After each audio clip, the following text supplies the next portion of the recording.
ద్వారా, దేవుని యొక్క వాక్యాలు వినడం ద్వారా, దేవుని వరంలో పాల్గొనడం ద్వారా ఆల్రెడీ మనకి ఆత్మకి విమోచనం దొరికింది దేవుని యొక్క వాక్యం ప్రకారంగా. అయితే శరీరానికి విమోచన దొరకాలి. శరీరానికి విమోచన దొరకాలంటే ఈ శరీరానికి ఎప్పుడు విమోచన దొరికింది? ఈ శరీరానికి విమోచన ఎప్పుడు దొరికింది? 2 సందర్భాల్లో దొరికింది. ఎప్పుడు దొరికింది?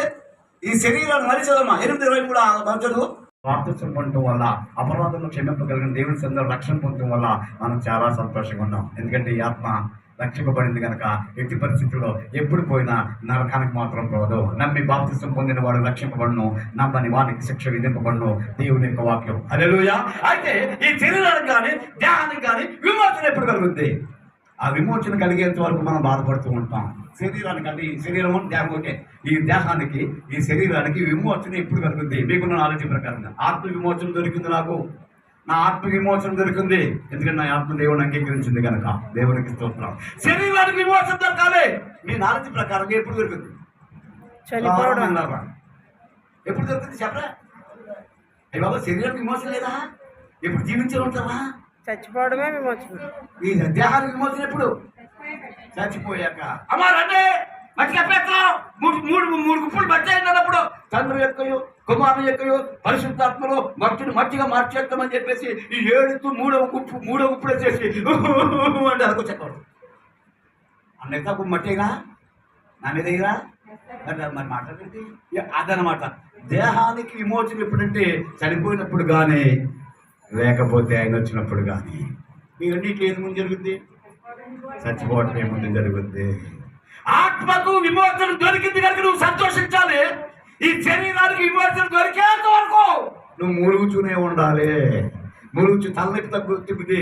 తలనొప్పి తగ్గిన తర్వాత ఒళ్ళిపోతూ ఉంటుంది. రాత్రి దాకా తలనొప్పితో బాధపడతాం. తెల్లారినప్పటికి చీపురు కట్టెట్టుకుంటే ఒళ్ళిపోతుంది. ఏమో తలపోటాల్లో కదండి, తలపోటు తగ్గింది ఒళ్ళిపోతుంది. ఈ బాధ ఎప్పుడు తగ్గదు? అదనమాట సత్యాన్ని గమనిస్తే యేసు ప్రభు చేత ప్రేమింపబడిన మనకు కూడా రోగాలంటూ వస్తూ ఉంటాయి. స్వస్థపరిచేవాడు దేవుడు, ఆ స్థితిని కల్పింపజేసేవాడు దేవుడు. మొదటగా ఆత్మ విమోచనం పొందిన మనం మళ్ళీ శరీర విమోచనం కూడా పొందేంత వరకు మనం మూరుగుతూనే ఉండాలి. ఇప్పుడు ఈ మిడిమిడి జ్ఞానం ఉన్నవాళ్ళు, రకరకాల బాధలు ఉన్నవాళ్ళు, యేసుబాబు నమ్ముకున్న వాళ్ళు రోగాలు రకాలరా? యేసుబాబు నమ్ముకున్న వాళ్ళు ఎవరు రోగాలు ఏమన్నా అయిపోతారా? యేసుబాబు నమ్ముకున్న వాళ్ళు కూడా చచ్చిపోరు కదా. యేసుబాబు నమ్ముకున్న వాడికి స్వాగలేదు అనుకోండి, ఈ భూమి మీద ఖాళీ ఎక్కడ? ఇంకా విమోచించేంత వరకు నువ్వు మూలుగుతూనే దుఃఖిస్తూనే ఉండాలి. ఎందుకంటే ఈ కలుగుతున్న బాధను బట్టి ఒక మంచి వరం ఇచ్చాడు యేసు ప్రభు. మన అందరికీ ఆయన నమ్ముకున్న బిడ్డలకి, బాప్తిసం పొందిన బిడ్డలందరికీ ఒక వరం ఇచ్చాడు.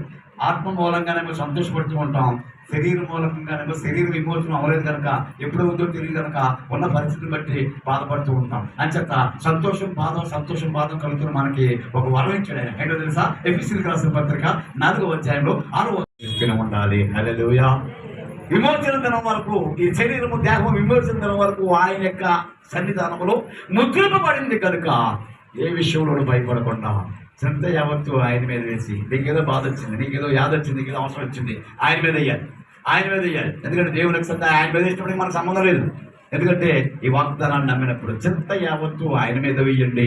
కృతజ్ఞతాస్తులు చెల్లిస్తూ యాచనలు విజ్ఞాపనలు చేస్తూ ఆయన సన్నిధానంలో మనం ప్రార్థన చేస్తూ ఆయన అప్పచెప్పేసి నీకు ఆలోచించకూడదు. ప్రార్థన విజ్ఞాపన చేసి, ప్రభువా నా ఆత్మ విమోచన కలిగింది, శరీరం విమోచన వరకు నాయన నేను మూలుగుచూని ఉండాలని చెప్పాను.